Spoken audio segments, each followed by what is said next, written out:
Today we're fishing for bonefish on the flats of Andros Island, Bahamas. The sharks have taken notice as we pursue the fantastic and frustrating ghost of the flats. There we go. There's the rest of them. That's a shark.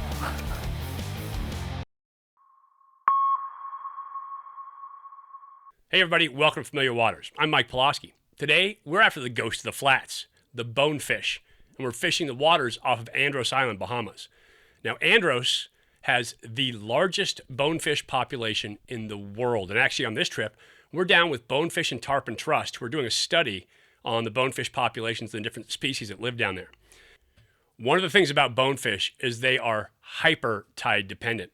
And so the way you fish them is all based entirely on the tides, which flats are exposed, which flats aren't. Andros is a big limestone island, and they have a ton of flats and lakes that become beaches and dry sand when the tide is out, but become feeding grounds for bones when the tide is in. Today we're on just one of those flats. It was dry a couple hours ago, but now the tide has filled it up, and the bones are on the crabs and shrimp that live there. The sharks are also on the bones. One of the things about the Bahamas is they have a huge shark population because food is so prevalent down there, and bonefish figures key in that food pyramid. Before we get started, don't forget to subscribe, hit that like button down below, leave me any comments or any questions. We'd love to hear from you guys, any questions about this. At heart, I'm a coach, and I had the opportunity to fish for years with guides all over the world. And so any questions, I'd love to help you out and kind of advance your knowledge for the species that we fish on the show every week. Yesterday, I had a rough day on bones. And if you haven't seen that, I'll put the card right up top there. You can check it out. And it can get really, really frustrating. Bonefish are fabulous and they're fantastic. And when they're up and tailing, it can be pretty magical, but it can also be incredibly frustrating. We're trying out a new line for this show, and it was a prototype line from a company that had sent it to us to try for bonefish. It's clear, but it's really stiff. It doesn't shoot very well, and so I was having trouble managing line. Today, the shoe's on the other foot. My good friend Mike Bias is with us, and yesterday he kicked it off, had a bonefish right out the gate. Today, I'm on the platform first. I get to take the first shot, which makes it easier as an angler. Same cuda? Yes. Damn, look at that fish.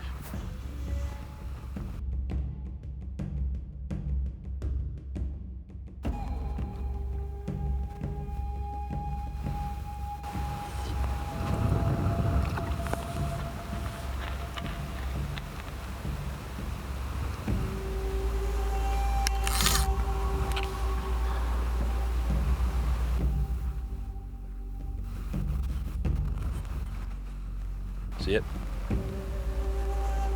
Dead 3 o'clock right now, or 9 o'clock, excuse me. One to the left too, dude. Oh, yeah, to the right. There you go, Carlos tail. Look it to the left of there. Over here? Yeah. Oh. Man, they're right and left.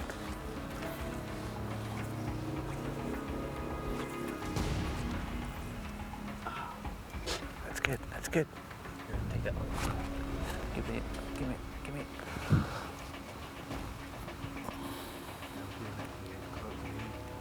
Where is it? To the left. Okay.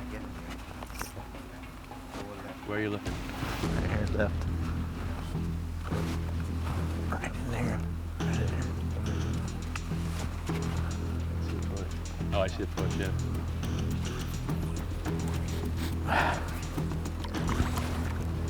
There he is. Just to the right of there, his tail. Yeah, I see it. I see it. Oh, yeah.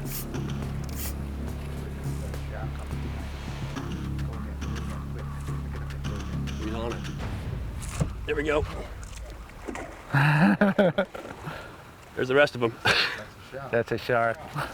That I'm on? No. Oh. That was boiling to the... There you go. Oh, no. Oh, is the shark on him? No. There you go, bro. I was just trying to keep him out This is good. from the other mangroves inside. So we come in real high tide here. Tide coming up. And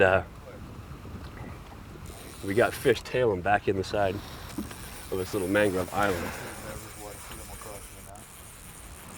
And a bunch of bonefish out here, but again, these fish so tide dependent. It's cool to come up here on this high tide and see these tails sticking out. There he comes.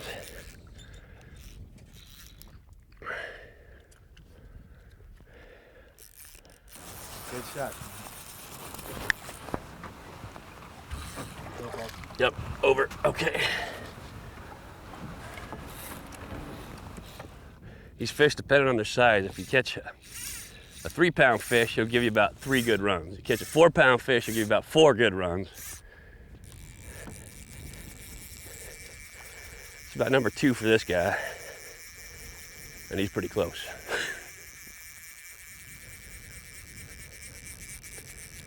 You got a tag on him? They're studying these bonefish because really with bonefish and tarpon, they don't know that much about these fish. And so they're doing the genetic testing on these things with these fin clip kits. I'm going to take the sample. The triangle on the back of it. And so they're trying to genetically figure out different species out here. There's actually 3 different species, and we'll be talking to Bonefish and Tarpon Trust this week more for one of these shows. But they're sampling all the fish around here and trying to really figure out the bonefish in the Bahamas.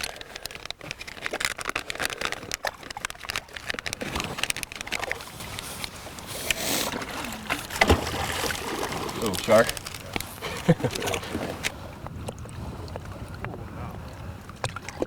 Get it? You end up taking a little triangle out of that fin. And they can tell which species these are because a lot of this is coming down to genetics now on these fish to identify these species. You want to turn them loose and let them walk them into the shoreline a little bit? Okay. Yeah, just turn them loose right there now. You got 2 sharks here, they're gonna eat them. Where are the sharks? Yeah, right in front of Josie boat.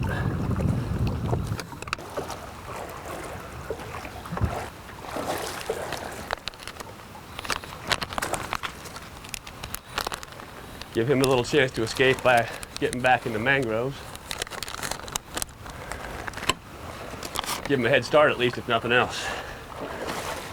Well, that's the way to get the skunk off the boat. Pretty good. 1 shot, 1 fish to the boat. Always feels good when you get that first fish landed. I was fishing with a mantis shrimp pattern after my conversation with Aaron Adams from Bonefish and Tarpon Trust last night. I kind of revamped my box, and I've got some new patterns. And so we'll have them on the website. I'll put the link in the description section down below. You can check it out. I've got a video there showing you how to tie it. And so arm yourself with some bonefish knowledge. I got it right from the head guy at Bonefish Tarpon Trust. And I trust his word because he studies his fish all the time. But now it's Bias's turn. And his shot on the polling platform wasn't nearly as smooth as mine. These bonefish are getting skittish as the tide continues to fill. And I would be too with all these sharks in the area.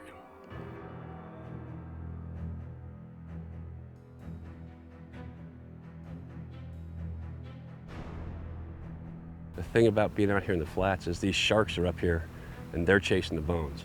So bones are up here chasing shrimp, sharks are up chasing bones. And you have to work a spot and try to get there before the sharks. They'll come in and they'll get on your fish. And once you have that fish tired out, there's a good chance that shark will get it. So you have to be careful when you're releasing these fish and when you're fishing with them. Make sure these sharks don't get a free meal.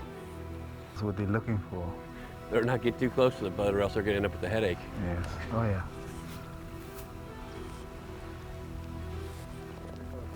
You gotta be in there somewhere.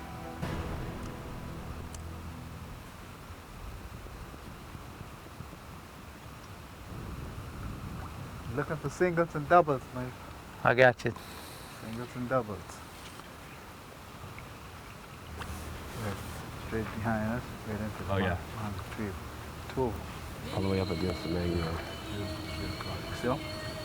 Right in there. Moving right.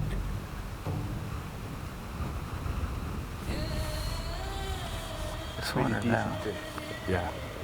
Way back. Moving to, Yeah, man. that's Point Road straight across 11 o'clock from right there. More to your left now. That's a little to your left. Okay, you see those 2 fish right there? Coming at you. Oh, right there. Yeah, you see them? Throw it down. Reach him. If you can reach him, that would be good.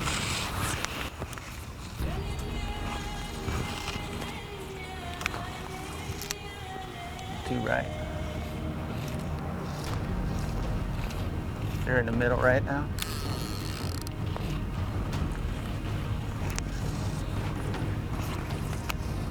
Casting the wrong way.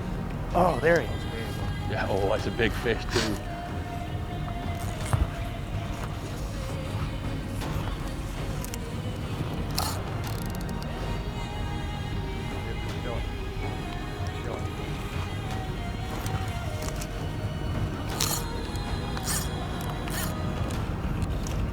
Should we walk in there?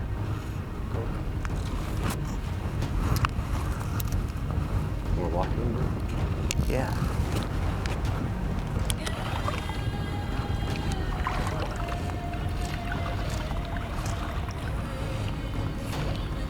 Big fish too. Go on. Yep. Turn action. Go straight on.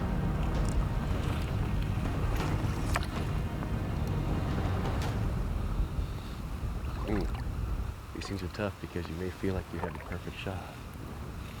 And they still either may not see it, they may refuse it, they may ignore it. What's up? Change that fly for me. Put on a different fly. Tailing bonefish can be fantastic. It's what you're looking for when you're out in the flat. I would liken it, if you haven't been bone fishing before, to going fly fishing for trout and watching fish come up and sip dry flies off the surface. They give away their location and you know that they're feeding. And so it's a wonderful thing as an angler to see bonefish tailing.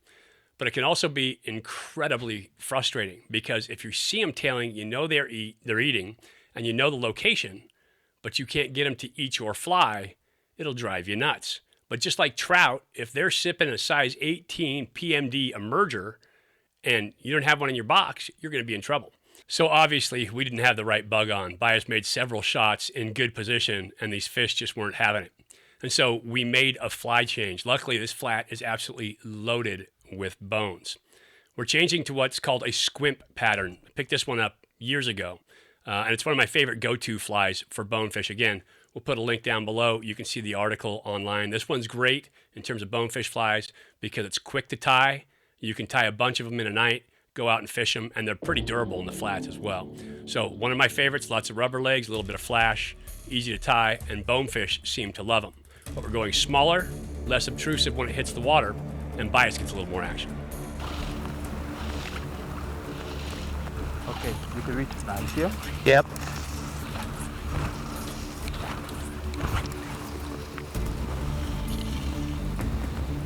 He's on it. That's it.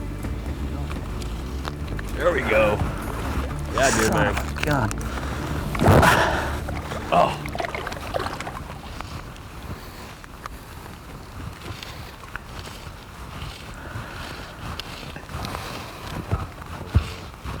No stress here today. Now that's the absolute worst. I can tell you from having shot familiar waters for 15 years that it can get really stressful when you're out there in the flats. You got cameras rolling, you got guides on you. You know, it's not just you out there fishing, which is great, lets off steam, but think about the times that you've been out there fishing and getting frustrated about not getting fish. Now you have a ton of onlookers between 2 camera guys, 2 guides. So there's 4, myself and Bias. There's 6 guys out there, and we're all trying to get one thing accomplished, and that's get fish to the boat. So the frustration, the stress is very real when you're out there fishing with cameras on. That said, it's all a team sport when we're out there on the water. And so we got Dude Man back up, got him on another school of fish, and set to go.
Yeah, there we go.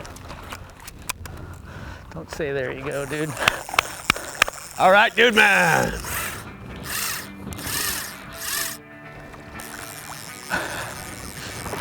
So as you can see, it takes a bit to get on these fish. It's not just a matter of getting them to make the cast. They have a tendency to stay right at the edge of your casting length. Never needed a bonefish so bad. 2 boats, 2 guides. A line I can't see. Fish I can't see.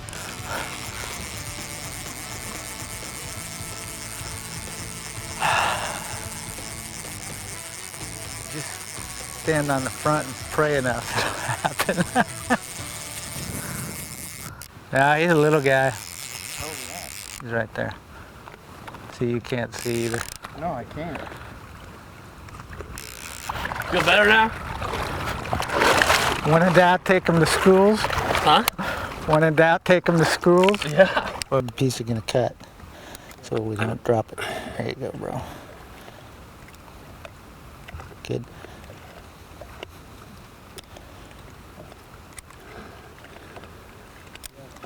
Got it. Cool, man.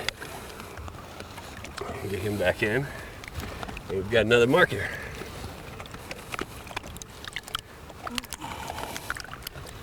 Yay. Swim. Well, nice work. Yeah. Thanks. A little bit of that Never wanted to catch one so bad in my whole life. Oh, I know. These fish will drive you crazy. It's nice to finally get that fish in the boat. The more you press, the harder it is and the tougher the casting gets. But dude, man, made a great cast at the end. Got a nice fish to grab and got the skunk off, which is always a relief. That'll do it from day 2 on the Bahamas in Andros. We got plenty of bonefish footage coming at you because we've shot down there for years. And so that's just one of the days, a great day, an exemplary day with one of those big tidal flats filling up. You can see all the bones, all the sharks, the excitement, the beauty down there is pretty amazing. If you love saltwater fishing, you got to get down for bonefish. Again, we'll put a link down below. You can see the flies, the gear, and talk about the trip that we had down with Bonefish and Tarpon Trust. I appreciate you guys watching. Don't forget, you can always go to the gear log on our website, link down below. Don't forget, subscribe, give me a thumbs up, leave us any comments. We would love to hear from you. Till next time, I appreciate you, and I'll catch you on the next piece of Familiar Waters.